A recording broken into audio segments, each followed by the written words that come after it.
দুখন voter card যদি আছে তেন্তে সাৱধান সোনকালে ফৰ্ম 7 ফিল আপ কৰি জমা দিয়ক দুখনকৈ ভোটাৰ কাৰ্ড থকাসকলে যাব লাগিব পাৰে জেললৈ যোগাযোগ কৰক BLৰ সৈতে আপোনাৰ দুখন ভোটাৰ কাৰ্ড আছে নেকি তেন্তে সাৱধান তদন্তত ধৰা পৰিলে যাব লাগিব আপুনি জেললৈ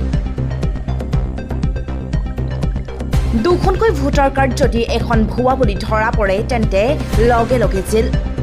দুটাকৈ পৃথক পৃথক এলেকাত যদি ভোটাৰ কাৰ্ড দুখন তেন্তে সেয়া অপৰাধ নিৰ্বাচন আয়োগে পৰীক্ষা কৰি সিদ্ধান্ত ল'ব কোনখন ভোটাৰ কাৰ্ড আসল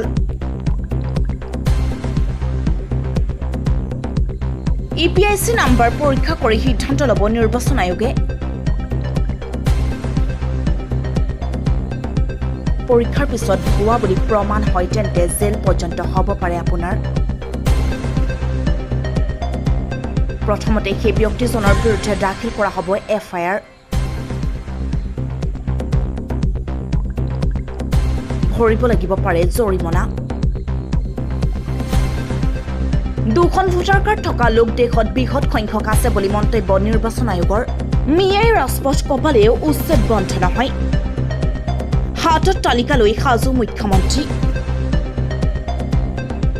প্ৰত্যেক মাহতে এটা ঠাইত চলিব উচ্ছেদ অভিযান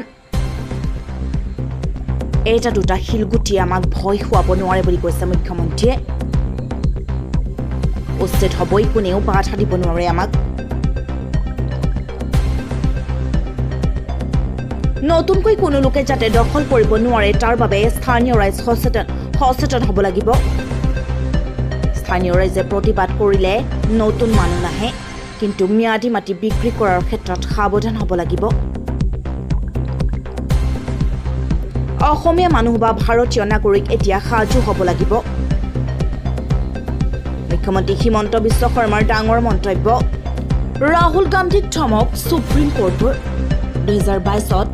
গালৱান সীমান্তৰ সন্দৰ্ভত ৰাহুলৰ বিতৰ্কিত মন্তব্য ভাৰতৰ 2000 বৰ্গ কিলোমিটাৰ ভূমি চীনে দখল কৰা বুলি ৰাহুলে কৰিছিল অভিযোগ আৰু এই অভিযোগৰ ভিত্তি কি ৰাহুলক প্ৰশ্ন এবাৰ সুপ্ৰিম কোৰ্টৰ জাতি ধৰ্মৰ কথা নাই তিনিটা প্ৰজন্মৰ অসমত থকালৈকেহে জাতি ধৰ্মৰ কথা নাই তিনিটা প্ৰজন্ম অসমত থকা সকলেহে মাৰানাস্তৰ অনুজ্ঞাপত্ৰৰ বাবে আবেদন কৰিব পাৰিব আৰু এই ঘোষণা কৰিছে মুখ্যমন্ত্ৰী হিমন্ত বিশ্ব শৰ্মাই